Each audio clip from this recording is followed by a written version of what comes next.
अस्सलामुअलैकुम, welcome back to my channel. उम्मीद करती हूँ आप सब लोग ठीक होंगे। अल्हम्दुलिल्लाह मैं भी बिल्कुल ठीक हूँ। अच्छा, आजकल रूटीन कुछ ऐसी हो गई है ना कि जैसे मैं पहले अपने व्लॉग्स अपलोड कर रही थी प्रॉपर तरीके से डेली बेसिस पे, वैसे अब बिल्कुल भी अपलोड नहीं कर पा रही। असल में रूटीन इस तरह की हुई हुई है और पेरेंट्स भी आए हुए हैं मेरे, तो कभी उनकी तरफ जाना, कभी घर आना, कभी किसी के घर कभी किसी के घर, तो इस चक्कर में मेरा थोड़ा सा टाइम मैनेज नहीं हो पा रहा मुझसे।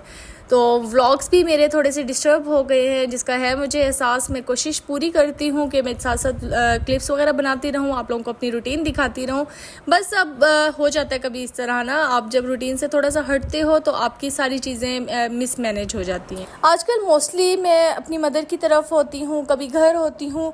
इन दोनों चक्करों में ना मेरी रूटीन बहुत ज़्यादा डिस्टर्ब हुई हुई है। और मॉर्निंग रूटीन तो वैसे भी आप लोगों ने मेरी देखी हुई है कि मेरे दिन का आगाज़ कैसे होता है। नाश्ते से ही होता है। ऑब्वियसली हर बंदे का यही होता है कि जैसे वो सुबह उठता है तो उसने बस नाश्ता वगैरह बनाना है। और आजकल वैसे मुझे थोड़ा सा रिलीफ तो मिला हुआ है क्योंकि अर्श की छुट्टियां हो गई हैं, लेकिन अर्श के बाबा के लिए मुझे सुबह उठना पड़ता है, उनके लिए नाश्ता वगैरह बनाना, उनको कपड़े वगैरह देना, बस उस चीज़ में टाइम मेरा निकल जाता है।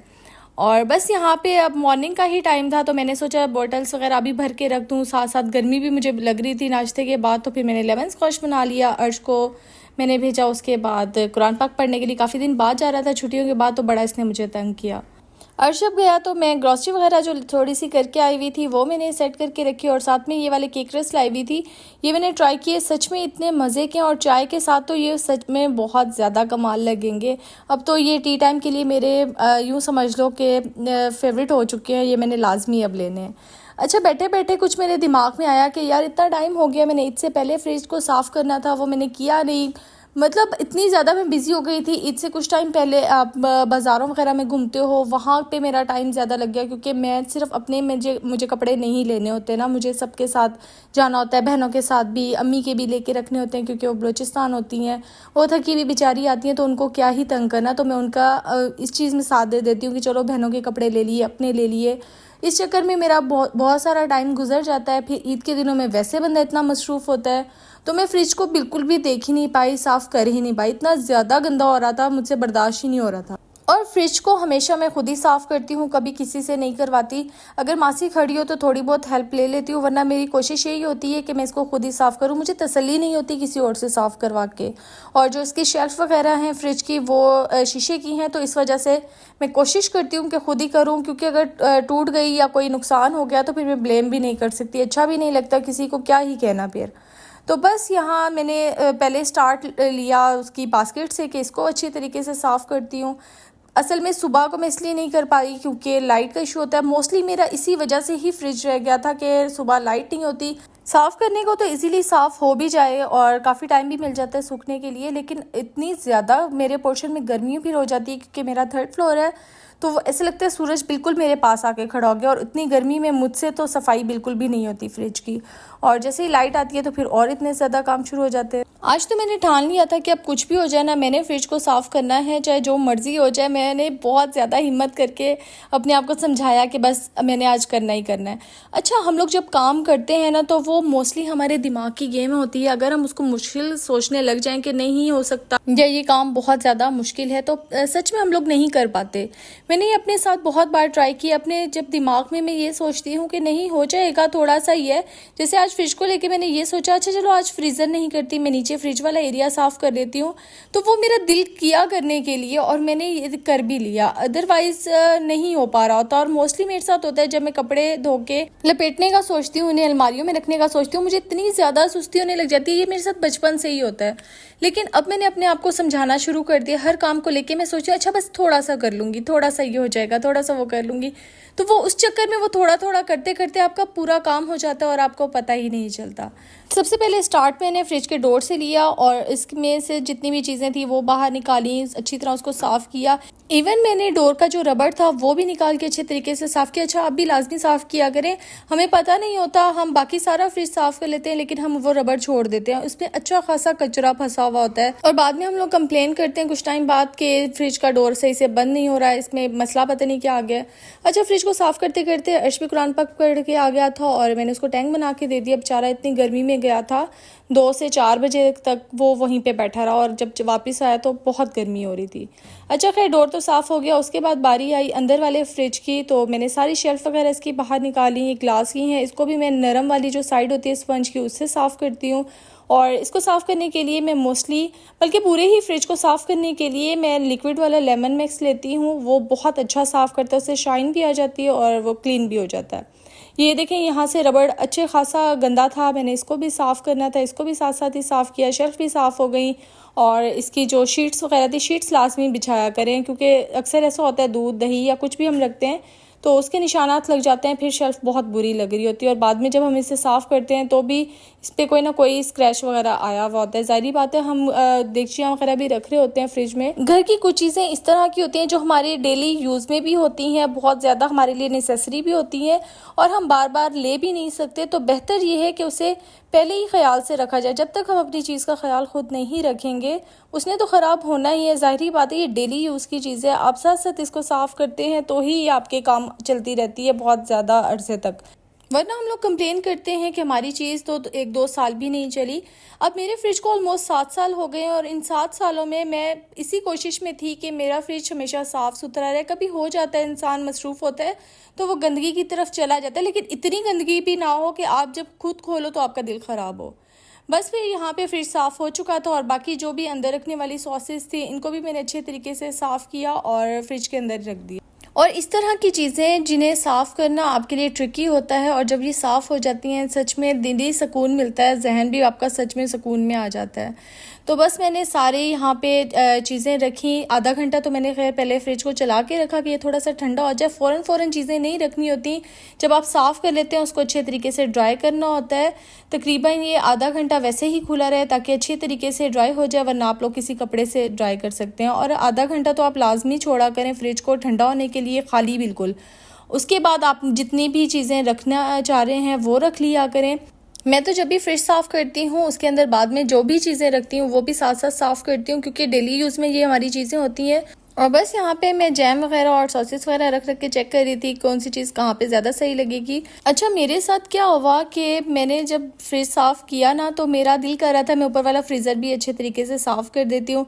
ये हो तो गया, अब इंसान जब काम में लग जाता है तो उसका दिल करता है बस पूरे तरीके से इसको साफ़ कर लेना चाहिए।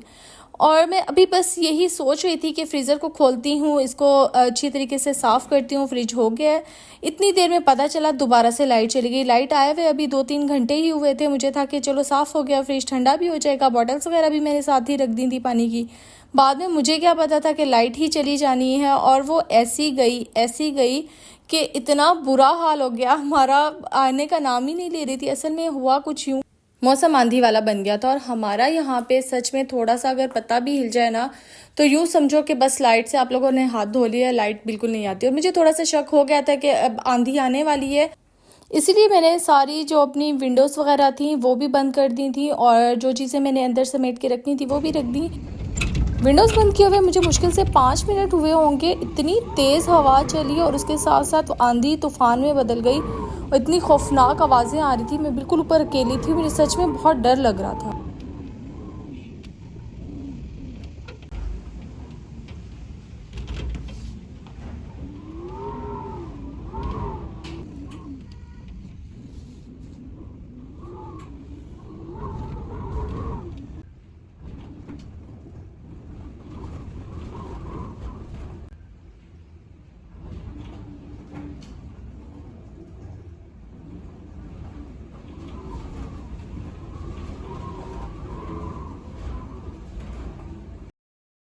अच्छा खैर डरते डराते मैं नीचे आई तो नीचे गोश्त बॉयल हुआ था। मेरे हस्बैंड वैसे खाली गोश्त नहीं खाते, तो मैंने ये सारी बोटियाँ अलहदा करके ऑमलेट बना दिया उसका और ये सच में इतना अच्छा लग रहा था। अर्श ने भी बहुत शौक से खाया, आयरा को भी मैंने थोड़ा सा टेस्ट कराया। उसके बाद मैं वापस ऊपर आई और घर का जो हाल हुआ था ना, मतलब थोड़ी थोड़ी मिट्टी भी इसमें आई हुई थी। शुक्र है मैंने डस्ट टॉपर लगाए हुए थे, लेकिन उसके बावजूद भी ऊपर से जो एग्जॉस्ट वाली जगह है वहाँ से मिट्टी आ जाती है। और रात को भी अच्छा खासा बुरा हाल हो रहा था, लाइट आ नहीं रही थी। थोड़ी देर के लिए आई तो फ्लक्चुएशन स्टार्ट हो गई, कुछ भी हम चला नहीं पा रहे थे। रात हमारी इतनी मुश्किल गुजरी ना, एक अजीब सा डरावना सा माहौल हो रहा था। लाइट थी नहीं, जितनी देर यूपीएस चला बस चला। और उसके बाद तो हमारी सच में बहुत बुरी हालत हो गई थी। रात हम वैसे भी नहीं सो पाए थे। सुबह यहाँ पे 9-10 बजे का टाइम हो रहा था और फिर अम्मी की मेरे पास कॉल आ गई कि मेरी तरफ आ जाओ, उनका सोलर है, उनका लाइट का कोई इस तरह का इशू नहीं था, वरना पूरे एरिया में हमारी लाइट नहीं थी। हमारा लाइट के साथ साथ वोल्टेज का भी बहुत ज़्यादा इशू हो रहा था, बिल्कुल भी सही वोल्टेज नहीं आ रहे थे, कुछ चला ही नहीं पा रहे थे हम लोग। हस्बैंड तो मेरे चले जाते हैं और मेरे अंकल ने कहा कि चलो मैं आप लोगों को छोड़ देता हूँ। वो जा ही रहे थे और जैसे मैं बाहर निकली तो हम कॉलोनी की सफाई भी चल रही थी, साथ साथ वो जो कचरे वाला होता है वो आया हुआ था और मैं बस अंकल के साथ निकली। अंकल और मैं यही बातें करते जा रहे थे कि आज इतना ज़्यादा इन लोगों ने परेशान हमें कर दिया है ना, अगर यही हाल रहा लाइट का तो बहुत ज़्यादा मुश्किल हो जाएगी। मैं अम्मी के घर जैसे ही पहुंची मुझे सामने बकरियों के 2 बच्चे नजर आए, इतने ज़्यादा मुझे क्यूट लग रहे थे। ऊपर आई तो भाभी नाश्ता बना रही थी, ये ओरहान का पराठा बन रहा था छोटा सा, क्योंकि वो खुद भी बहुत छोटा सा है, और साथ में यहाँ पे पराठे वगैरह सारे बन चुके थे, चाय भी बन गई थी और भाभी ने यहाँ पे नाश्ता सर्व कर दिया। हमेशा की तरह हम लोग नाश्ता करते करते टीवी ज़रूर देखते हैं और साथ में हम लोगों ने तुर्कान के व्लॉग लगा लिए। सच में इसके व्लॉग्स मुझे इतने अच्छे लगते हैं ना, क्योंकि ये तुर्किश है और ये उर्दू बोलती है तो मुझे बड़ी अच्छी लग रही होती है। नाश्ता वगैरह करने के बाद मैंने सोचा थोड़ी देर सो जाती हूँ, लेकिन सच में जब बच्चे अगर आपके जाग रहे हो ना तो बिल्कुल भी पॉसिबल नहीं होता सोना। अच्छा खैर, जब नींद आ ही नहीं रही थी और भाभी भी जा रही थी लैब कुछ टेस्ट वगैरह करवाने थे। एक दिन पहले मैं भी डॉक्टर को दिखा के आई हुई थी और मैंने भी टेस्ट कराने थे, तो भाभी ने कहा चलो एक साथ ही चल लेते हैं, टाइम भी सेफ हो जाएगा, बाद में भी तो जाना है तो बेहतर है अभी साथ ही चलते हैं। तो बस फिर निमरा जो मेरी बहन है उससे भाभी ने कहा कि चलते हैं, हमें लेकर चलो और लैब यहीं पे करीब ही है, होके आ जाते हैं। और बच्चों का क्या है, बच्चे कहाँ रुकते हैं, उन्होंने भी कहा कि हमने भी साथ जाना है, तो मैंने कहा चलो ठीक है चल लेते हैं, कोई मसला नहीं है, बच्चों को भी साथ ही ले जाते हैं, घर रुकेंगे नहीं, वैसे इन्होंने शोर शराबा ही करना था, घर में सबको तंग करना था।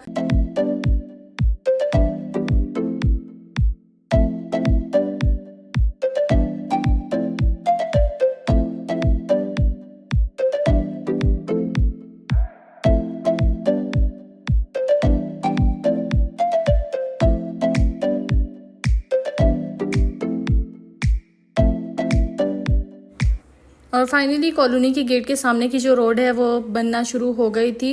बस इसे कुछ दिन ही लगेंगे, 2-4 दिन, और यहाँ से शुक्र है बन जाएगी, वरना इतनी तंगी हो रही थी ना, कितने दिन से हम लोग परेशान हो रहे थे। लैब के रास्ते में ही मेरा घर आता है और मैंने वहाँ से फ़ाइल उठानी थी, जल्दी से मैं ऊपर गई, फ़ाइल उठा के ले आई। कल की आंधी ने तो अच्छी खासी तबाही की। जैसे ही हम कॉलोनी से बाहर निकले, साथ स्कूल है और उसका सोलर देख के मुझे इतना दुख हुआ, अच्छा खासा मतलब उसकी प्लेटों का बुरा हाल हुआ था। वैसे तो बहुत सारी हैं लेकिन चंद एक का तो बहुत बुरा हाल था। आजकल टेस्ट इतने ज़्यादा महंगे हो गए हैं, लाइक आपने सिंपल सा ब्लड टेस्ट भी करवाना है वो भी अच्छा खासा आपका कॉस्टली पड़ जाता है। हर लैब ने अपने अपने प्राइजेस रखे हुए हैं। जैसे शौकत खाना में उसके तो खैर बहुत ही ज़्यादा हाई है, वहाँ से तो अब मैं करवाती ही नहीं हूँ। और उसके अलावा 1-2 और लैब्स हैं वो भी मेरी समझ से बाहर थे, तो हम लोगों ने मक्का का पूछा, मक्का डायग्नोस्टिक मुझे भाभी ने रिकमेंड किया था। इसके प्राइसेस सच में बहुत अच्छे हैं, लाइक अगर आपका कोई टेस्ट 3-4 हज़ार का होता है तो वो यहाँ से 1200 में ईजिली हो रहा था। वापसी पे भाभी ने थोड़ा सा सामान लेना था तो हम साथ वाली जो शॉप थी वहाँ पे हम लोग रुके, और सब्ज़ी वगैरह भी यहाँ से बहुत अच्छी मिल जाती है, फ्रेश मिल जाती है, इनका डेली का नया सामान आता है। अच्छा, जो थोड़ी क्वांटिटी में लेकर आते हैं सामान उनका वैसे बड़ा फ्रेश होता है, और जो इनके पास बहुत ज़्यादा पड़ा होता है तो उनका अजीब सा ही ना गला सड़ा हुआ पड़ा होता है। घर आए तो छोटी बहन ने चावल बनाए हुए थे चने वाले। मैं सच में इतनी खुश होती हूँ ना जब भी गोश्त के अलावा कुछ भी बना हुआ होता है। मैं प्रॉपर वेजिटेरियन तो नहीं हूँ, मुझे चिकन और फिश बहुत ज़्यादा पसंद है, लेकिन बीफ मटन ये मुझसे बिल्कुल भी नहीं खाए जाते, और स्पेशली अगर बकरा ईद की हो ना फिर तो मेरा फाका ही होता है। और हमेशा बकरा ईद आने वाली होती है ना तो मुझे यही सोचने पे मजबूर कर देती है कि अब मैं खाऊंगी क्या, मुझे क्या बनाना चाहिए अपने लिए। भाभी ने साथ में खीरे और टमाटरों का रायता बना दिया था, बहुत ज़्यादा अच्छा लगता है ये चावलों के साथ। सिंपल दही या कोई और रायता इतना अच्छा नहीं लग रहा होता। वैसे भी सैलेड हमने अलग से खाना होता है तो हमारे घर में मोस्टली यही बनता है। मैंने पहले भी अपने व्लॉग्स में दिखाया हुआ है, जब भी हम चावल बनाते हैं तो उसके साथ इसी तरह का रायता बनाते हैं।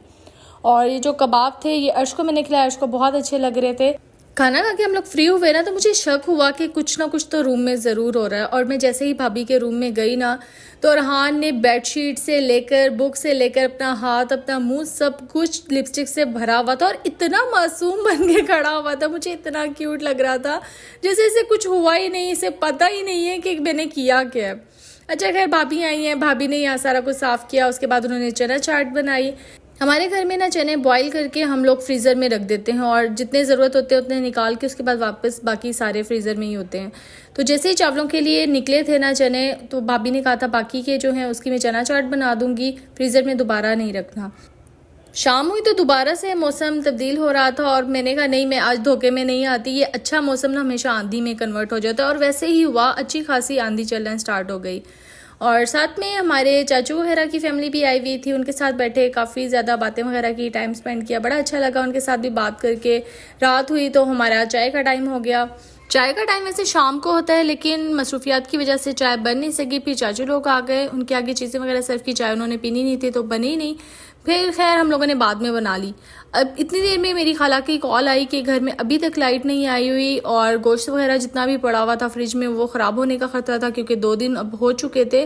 और इसी टेंशन में हम लोग घर से निकले कि घर जाके खाला वगैरह को भी लेकर आते हैं और जितना भी फ्रीज़र में सामान पड़ा हुआ है वो लेके मामू के फ्रीज़र में रख देंगे। लाइट भी एक बहुत बड़ी नेमत है, आपकी कितनी सारी परेशानियां दूर हो जाती हैं लाइट की वजह से। अब हमारा सिर्फ और सिर्फ एक दिन लाइट का इशू हुआ है और कितना कुछ हम लोगों ने फेस किया। मामू के घर गोश्त रखने के बाद मामू ने कहा कि आप लोग यहीं बाहर आ जाओ, यहाँ पे बैठते हैं। बहुत अच्छी हवा चल रही थी और साथ ही ये बिल्ला भी नज़र आया, इतना क्यूट था। लेकिन जैसे ही मैं इसकी वीडियो बनाने लगी ना, एकदम से ये भाग गया मुझे देखकर। और यहाँ पे सच में इतना सुकून मिल रहा था, मेरा तो दिल कर रहा था बस बैठी रहूँ, लेकिन घर भी जाना था, जाहिर बात है। वहाँ पे मेरा बेटा भी बैठा हुआ था, रो रहा था कि मामा जल्दी से आ जाएं। और साथ ही मामू भी फोर्स कर रहे थे कि बैठे रहो, अच्छा लग रहा है, बातें कर रहे हैं सारे, अभी कितना टाइम हुआ, कुछ नहीं होता। लेकिन फिर बस मामू से बड़ी मुश्किल से इजाज़त ली और बस आइसक्रीम वगैरह खाई और हम लोग घर आ गए। बस मेरा व्लॉग इतना सा था, उम्मीद करती हूँ आपको अच्छा लगा होगा। अगर अच्छा लगा तो लाजमी लाइक करिएगा। मिलती हूँ न्यू व्लॉग में, तब तक के लिए अल्लाह हाफिज़।